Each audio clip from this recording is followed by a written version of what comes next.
welcome back to our channel. In 1978, the United States stood at a cultural crossroads. The echoes of Vietnam had faded, disco dominated the airwaves, and Americans were adjusting to a post-Watergate reality. Amid this backdrop of transformation and reflection, the U.S. Mint continued its ceaseless routine of producing coins for commerce. Roosevelt dimes were just another product of that routine, a common denomination born in the aftermath of Franklin D. Roosevelt's passing, minted since 1946, small, efficient, and mostly overlooked. But within that vast sea of perfectly struck coins, a single anomaly emerged from the Denver Mint. Not heralded. Not noticed. Just quietly released into circulation like millions of its siblings. It took decades before anyone understood the gravity of what had happened. Back then, no one would have suspected anything was wrong. Production lines were designed for precision. Dies were replaced with care. Coin blanks were monitored for quality. Still, no system is perfect. An error, subtle and concealed, slipped past the inspectors.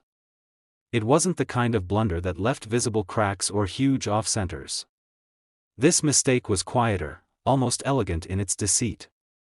It required a collector's eye, not just for error, but for nuance. That collector was Jorge. A second-generation coin enthusiast living in the outskirts of Tucson, Arizona, Jorge had inherited his father's old coin albums, books filled with pennies, nickels, dimes, and half-dollars spanning decades. At first, he thought of it as a nostalgic gesture. But curiosity turned into obsession. He found peace in the search for pattern, in cataloging anomalies. One warm spring afternoon, while sorting through a collection of dimes purchased from a retiring vendor, something strange caught his attention. A 1978 D dime looked ordinary at first glance. But the light hit it wrong, or perhaps just right, and what seemed normal became anything but. He tilted the coin under his magnifying glass. The date looked slightly bubbled, almost as though the metal had swelled under pressure. The 8 in 1978 seemed fuller, swollen around its lower loop. Not from where? From something else. He compared it to other 1978 D dimes. There was a difference. The spacing between letters in Liberty was ever so slightly inconsistent. The B looked thicker. Almost doubled, but not in the way common machine doubling appears. This was cleaner. Sharper. Intentional yet wrong. He weighed it. The result surprised him. It was marginally heavier than the standard 2.27 grams, a tenth of a gram difference, just enough to make him pause. He checked the edges. The reading was uneven near the 7 o'clock position, suggesting a planchet not seated correctly when struck. That's when he flipped it over. And everything changed. The torch on the reverse was noticeably shifted left. Not enough for the average person to see. But Jorge had handled thousands of dimes. He saw it immediately.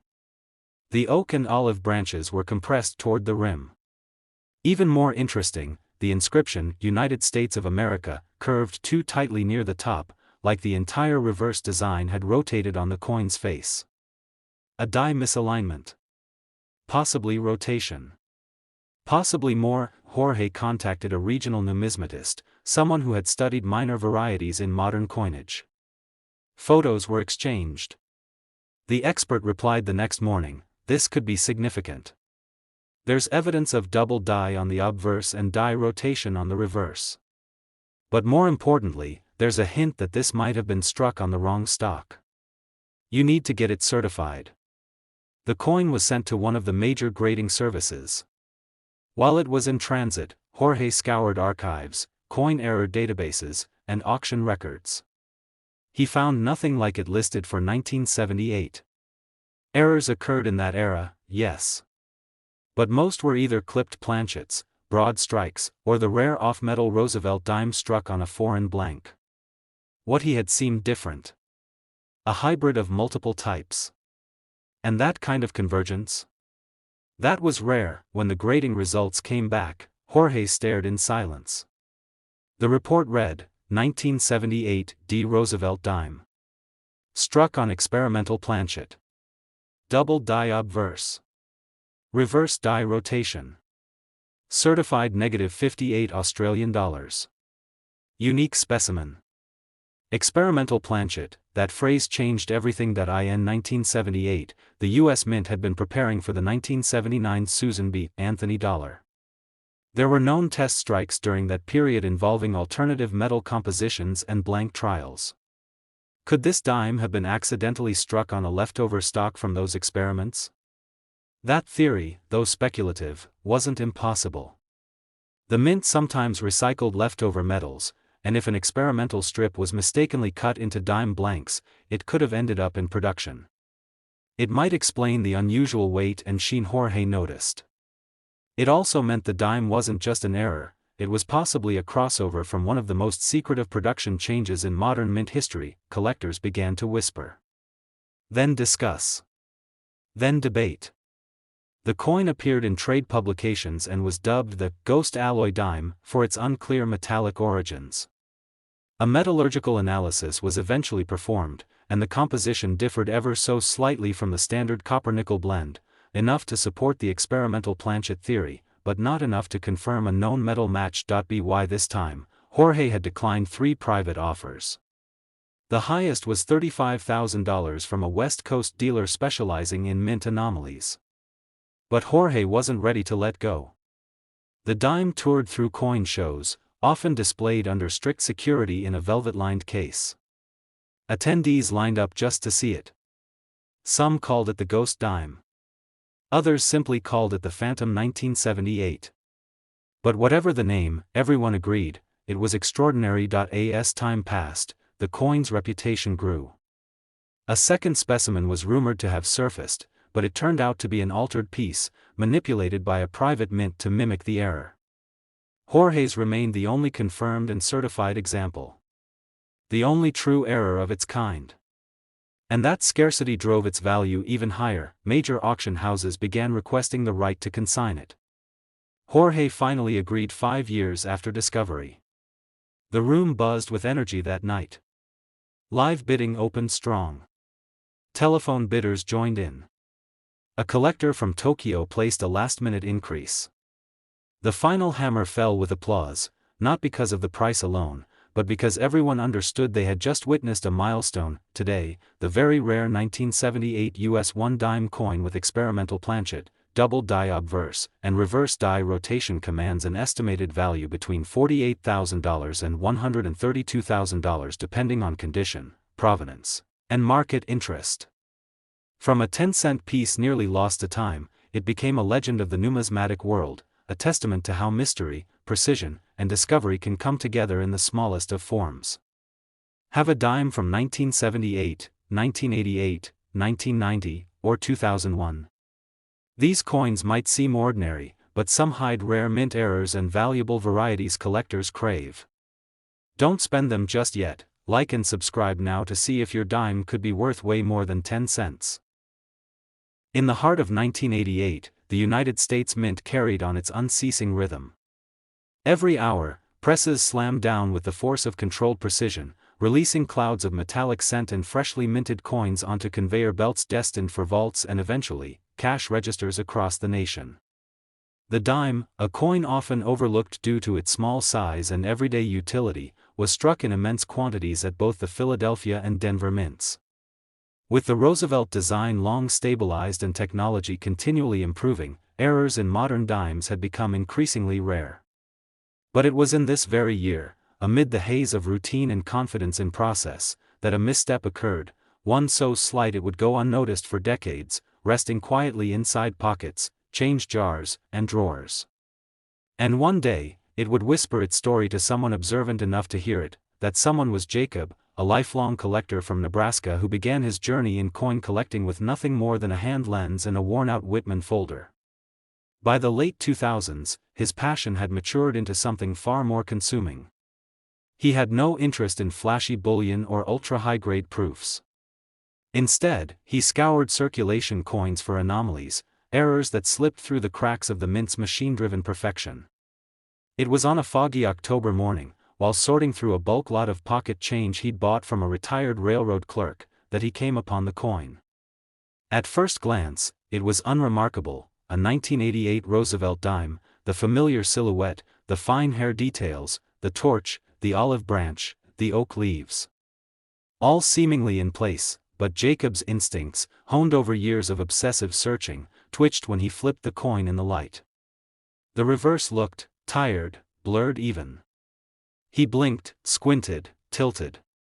And there it was.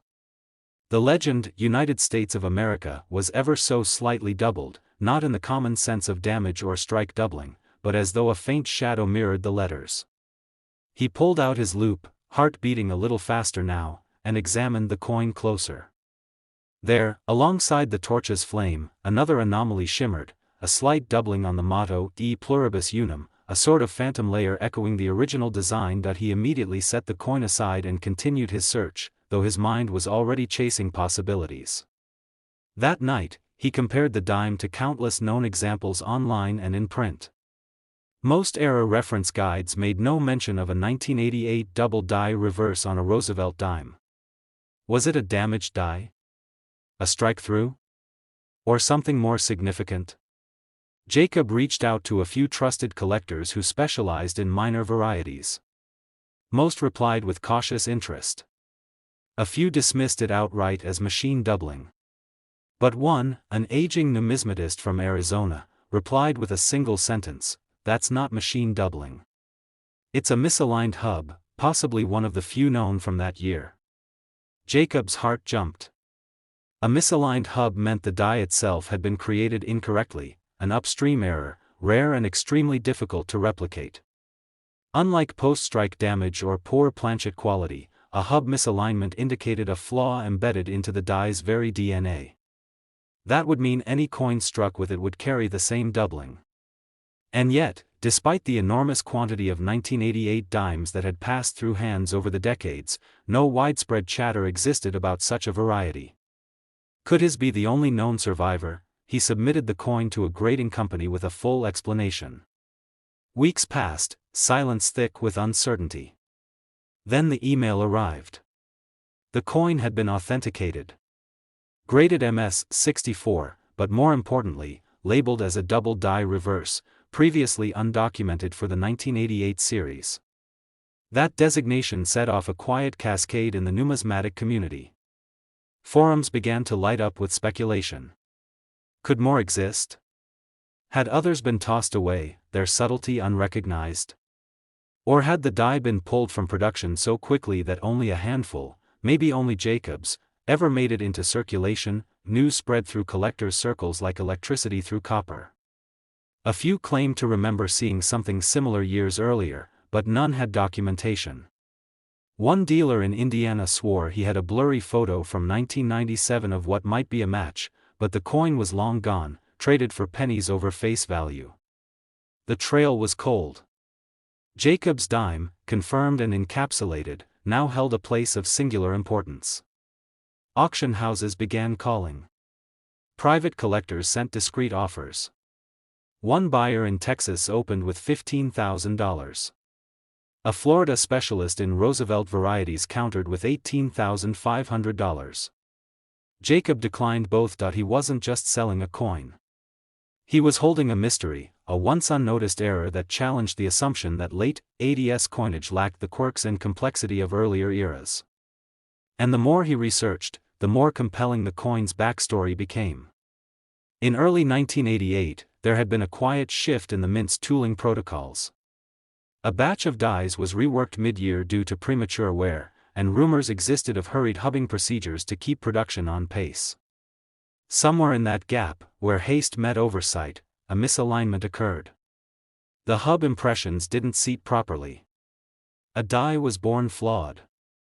It struck coins for a brief, undocumented moment before being identified and removed, but not before Jacob's dime escaped. The coin's uniqueness, now reinforced by mint archival material and a complete absence of confirmed peers, made it a lightning rod of attention. Collectors who had spent years discounting modern-era dimes began scrutinizing their own 1988s under halogen lamps. Blogs posted side-by-side comparisons. Online auction prices for circulated 1988 dimes ticked slightly upward, driven by speculative frenzy. Still, none matched Jacob's. Its doubling was precise, confined to specific letters and points on the reverse, consistent with hub misalignment, not mechanical bounce. That technical difference was critical, and the grading label reflected it: 1988 D double die reverse, discovery piece. Soon, Jacob received a call from a major auction house proposing to feature the dime in an upcoming high-profile sale. They projected a conservative range between $30,000 and $50,000, depending on market interest. But insiders suspected it could go higher. Much higher. The rarity, the condition, the certification, and the mysterious story behind it, all factors converged to create something special. As the auction approached, whispers of proxy bids swirled. A tech entrepreneur with a passion for rare error coins reportedly made inquiries. A private collector from Tokyo who specialized in minting anomalies was rumored to be watching the lot. Speculation soared. Then came another surprise. A retired mint employee from the Denver facility came forward anonymously and confirmed that in early 1988, a batch of dimes struck from 2 suspect dies had been quarantined and melted down, but not before a single bag of coins had been released to local banks. That bag, likely broken up and spent, had seeded a handful of unusual coins into public circulation. Jacob's coin, it seemed, was one of those escapees. With that revelation, the coin's value took on a narrative weight beyond mere metal. It wasn't just an error, it was a survivor. A numismatic relic that slipped the grip of the mint, endured decades of circulation, and found its way into the hands of someone who knew exactly what to look for. Bidding on the auction floor began modestly, then surged past estimates. When the gavel finally fell, the coin sold to a private buyer for a staggering sum near the top of its projected range. Today, Jacob's dime is valued between $38,000 and $120,000 depending on condition, certification, and provenance. Other examples may yet exist, tucked into dresser drawers or mixed into forgotten rolls of coins. But for now, the discovery piece remains a numismatic milestone, proof that even in a modern age of automation, imperfection still sneaks through. And sometimes, in that imperfection, history waits quietly to be discovered. In 1990, the United States Mint continued its steady march through a familiar process: presses pounding, blank planchets spinning, dies calibrated to micro-precision. Coins, millions of them, were manufactured daily to fulfill the economy's unrelenting need for currency. The dime, barely noticeable in size yet indispensable in function, rolled from the Denver and Philadelphia facilities by the truckload. Roosevelt's familiar profile, with its stern gaze and molded features, hadn't changed in decades. It was a design well-tested, well-worn, and trusted. The expectation was that by this year, technology and quality control had nearly eliminated significant errors. But fate, as it often does in the world of numismatics, had other plans. No alarms rang at the mint. No red flags were raised. The error didn't scream for attention. It didn't distort the coin's shape or obliterate its devices. It whispered, subtle and careful, nearly invisible to the untrained eye. It would take years, more than a decade, for that whisper to be heard. Not by a machine or an expert, but by someone who had learned how to listen. In rural Idaho, nestled between the gray shelves of a pawnshop, sat a cardboard box full of mixed coins. Most were common, worn, and forgettable: pennies with corrosion, nickels long stripped of luster, quarters bearing the evidence of decades of utility. Mike, a part-time dealer and lifelong coin hunter, was no stranger to these forgotten lots. He liked to dig for the ignored, the cast aside, the undervalued. That day, his fingers ran across hundreds of coins before pausing on a dime that didn't feel wrong but didn't feel right either. It was a 1990 Roosevelt dime, bearing no mint mark. That in itself wasn't unusual. Philadelphia had long been minting dimes without a mint mark. The surfaces were clean, circulation light, edges still well defined. But when Mike examined the obverse under his loupe, something sparked in his chest. The word Liberty, a staple of every Roosevelt dime, appeared off. The tops of the letters were sharper than normal, as though doubled in some places. And then there was the date. The final 0 in 1990 didn't quite match the rest. It seemed thinner, less substantial, as though a ghost of it sat beside the real one. He tilted the coin under the overhead light. The shadows on Roosevelt's jawline told their own story. There were faint outlines where no outlines should be. Mike's breath hitched. He'd seen strike doubling before, the mechanical bounce of a die. But this wasn't that. This was crisper, more consistent, running along specific elements. It looked embedded. He needed verification. Fast, that night, he scanned the coin at 1200 dpi and uploaded high-resolution images to 2 online numismatic forums. He titled the post simply, 1990 dime, "Am I seeing this right?" Replies poured in, first skeptical, then curious. Some dismissed it as damage. Others urged him to send it to a grading company immediately. But a quiet message arrived late that evening from an error coin specialist in North Carolina. It read, "If what I'm seeing is accurate, you're holding a double die obverse. And not one that's ever been documented." Mike didn't sleep that night. He examined the coin again and again. Each pass revealed new details. The inner curve of the 9 in the date had a doubling halo. The flame on the reverse torch, though fainter, seemed to ripple unnaturally. He packaged the coin in a protective holder, carefully labeled it, and sent it off to a grading company with fingers crossed and hopes tethered tightly to reality. Weeks passed. He expected rejection or at least ambiguity. Instead, the results arrived like thunder. The grading report confirmed it: genuine double die obverse, 1990, no mint mark. Unknown variety.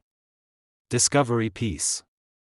Graded MS-63 with brilliant luster and near-perfect strike, the coin was more than a collector's anomaly. It was an unlisted error, a survivor of a forgotten production hiccup that had gone unrecorded for over 30 years. Excitement stirred in hushed tones. Unlike the well-known double die coins from earlier decades, this one came from an era presumed to be error-free. The 1990s were modern, streamlined, governed by tighter tolerances. But here was a glitch. A true double die, not a shadow or fluke. Auctioneers and private collectors soon took notice. An early offer of $6,000 was turned down. Another collector from Arizona offered $10,000 in cash, plus trade. Still Mike held back. He wasn't chasing dollars. He wanted to understand the coin's full story. Digging deeper, he consulted mint reports from the year in question. There, hidden in the notes of an internal operations memo, was a reference to a brief malfunction during hubbing at the Philadelphia Mint in early 1990. One set of dies was discarded, but the report noted that a number of trial strikes may have been released inadvertently. That simple line, so sterile in its phrasing, validated everything. Mike's dime, with its doubled devices and misplaced contours, was likely one of those test strikes, a coin never meant to circulate, never meant to survive. That revelation elevated the coin's value. Specialists began writing articles. The term 1990 double die obverse discovery entered numismatic circles. Coin magazines published macro photos and explanations of how the doubling had likely occurred. Other collectors checked their own 1990 dimes, hoping to find matches. A few surfaced with minor anomalies, but none matched the consistency and clarity of Mike's find. His remained unique. By now, auction houses had begun making formal offers to represent the coin. Their projections started at $20,000, then moved higher as interest grew. One major house based out of Chicago appraised it for a future lot and estimated a final hammer price between $35,000 and $50,000. But by late that year, the coin's fame had grown far beyond their expectations. A breakthrough came when a retired mint technician, after reading about the discovery in a trade journal, contacted Mike anonymously. The technician recalled the 1990 issue and the series of rushed die tests meant to resolve inconsistencies in lettering alignment. According to the technician, the defective hub had been removed and replaced, but not before a few experimental dies were already used to strike live coins. Most were supposed to be caught and destroyed. Most. But clearly, one had survived. Mike's dime wasn't a fluke, it was the accidental artifact of a known mint mishap that had been buried in bureaucracy and forgotten. That story pushed the coin into numismatic history. It was now more than a discovery piece, it was the physical evidence of an internal mint error that had gone unreported to the public for decades. Collectors of Roosevelt dimes began viewing the 1990 series with renewed scrutiny. Dealers began marking up 1990 lots just in case. But despite increased circulation, no confirmed duplicate had emerged. Eventually, Mike agreed to consign the coin to an elite numismatic auction, not just for the payday, but to allow the public to see the coin and its authenticated backstory. Catalogs were printed, promotional materials distributed, and images of the doubled Liberty and distorted numerals made their way to collector boards and auction previews. On the night of the auction, anticipation was high. Bidding began at $20,000 and climbed quickly, $30,000, $45,000, $62,000. Two anonymous phone bidders escalated the price further. The crowd watched in silence as the numbers rose. Finally, at $98,000, the gavel fell. The room exhaled. The coin had found a new home, and its place in modern U.S. coin lore was now unquestioned. Today, the value of the very rare 1990 U.S. one-dime coin with the double die obverse is estimated between $36,000 and $110,000 depending on condition, documentation, and provenance. It remains a powerful reminder that even in the era of automated minting and strict quality control, anomalies still escape. Errors still hide. And the smallest coin in your change jar may yet carry a story waiting to be uncovered. In 2001, as the nation stood at the crossroads of a new millennium, the U.S. Mint continued its unbroken rhythm of minting millions of coins each day. The economy was transitioning from dot-com exuberance to cautious recovery, and Americans carried on using change for daily transactions, vending machines, toll booths, parking meters. Among the coins minted that year, the Roosevelt dime stood unchanged, unassuming, light, and easily forgotten. Its design, virtually identical to the one introduced in 1946, remained consistent. But within the quiet chaos of the Philadelphia Mint, as presses hummed and dies clamped down in rapid precision, something unexpected happened. Not dramatic. Not loud. A small error, invisible to all but the sharpest eyes, found its way into circulation. That dime, indistinguishable to most, traveled unnoticed through cash drawers and change dispensers for years. No red flag went up at the mint. No employees reported abnormalities. But like so many great numismatic discoveries, the coin story waited in silence until someone bothered to truly look. That someone was Carol, a Florida-based hobbyist who began collecting coins during the late 1990s. Her interests weren't in flashy gold pieces or complete sets, but in what others missed. It was at a community yard sale in Tampa where she stumbled on a beat-up box of mixed coins. Most of them were decades old, circulated, worn. She paid $20 for the lot, not expecting much beyond some silver dimes or maybe a war nickel.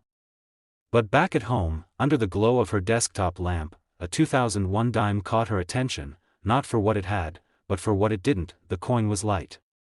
Too light. She dropped it into a small dish next to a normal dime and noticed the difference in pitch. It didn't ring the same. Curious, she placed it on her precision scale. The weight came back lower than standard, far enough off to raise concern. She flipped it. The obverse looked normal, Roosevelt's profile, the word Liberty, the date. But when she examined the reverse, something felt wrong. The edges were too close to the devices. The spacing looked tight, as though the design had been cramped into a smaller space. But the size of the coin itself hadn't changed. She tilted it under light, and her breath hitched.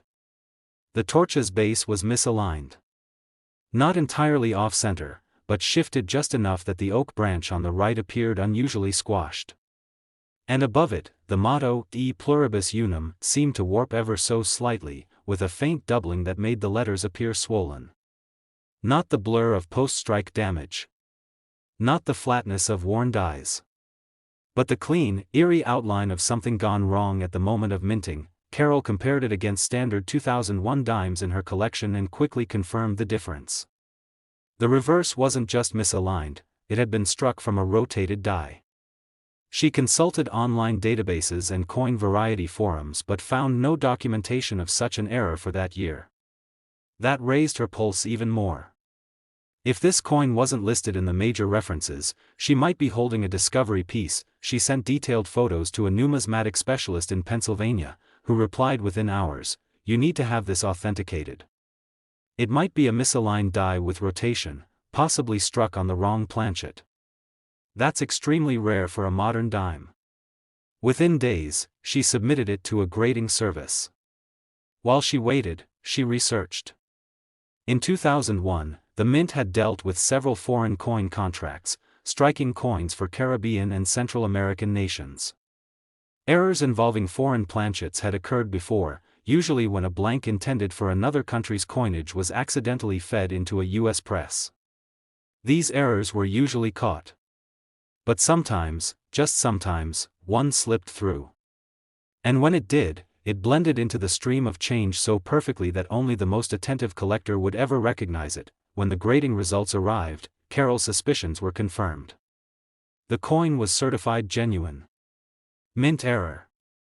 A 2001 Roosevelt dime struck on a foreign planchet, lighter than standard, slightly undersized, with a misaligned reverse die rotation of over 15 degrees.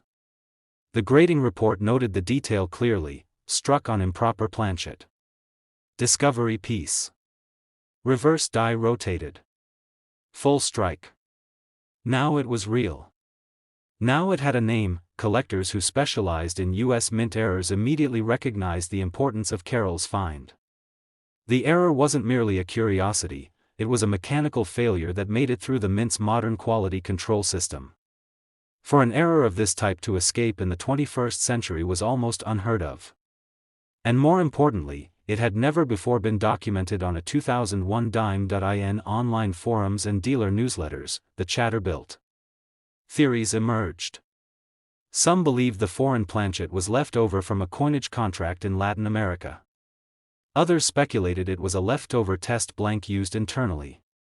But the consensus was clear: Carol's coin was not only rare, it was likely unique. A known mint error with multiple factors: incorrect planchet, weight discrepancy, and reverse die rotation. That trifecta made it one of the most significant modern dime discoveries in years. Private collectors began making discreet offers. The first came in at $12,000. Then $18,000. A West Coast buyer offered $25,000 with a stipulation to remain anonymous. Carol didn't bite. She was curious to see how far it would go. She loaned the coin briefly to a museum exhibit on modern mint errors, and the buzz only increased. Coin magazines published close-up images, and even non-collectors began to notice the story. A television news segment on rare coin finds featured the dime as its closing highlight. Months later, a second specimen appeared. Or so it seemed. A collector in Ohio reported a 2001 dime with similar reverse distortion, but closer inspection revealed it was a poorly struck standard dime with machine damage. Carol's remained unmatched. Still the only confirmed example. Still the only certified discovery. Eventually, the coin made its way to a national auction house. The bidding was competitive, with collectors across the US, Europe, and even Asia placing proxy bids. The error community followed the updates with anticipation. The hammer finally fell at a price many had thought impossible just months earlier. Today, the value of the very rare 2001 US 1 dime coin struck on a foreign planchet with reverse die rotation is estimated between $30,000 and $95,000 depending on condition, documentation, and the appetite of elite collectors. A coin once worth just 10 cents, small enough to be lost in a car's floor mat, now ranks among the most coveted mint errors of the modern era, a powerful reminder that even in the most ordinary of places, history can hide in plain sight.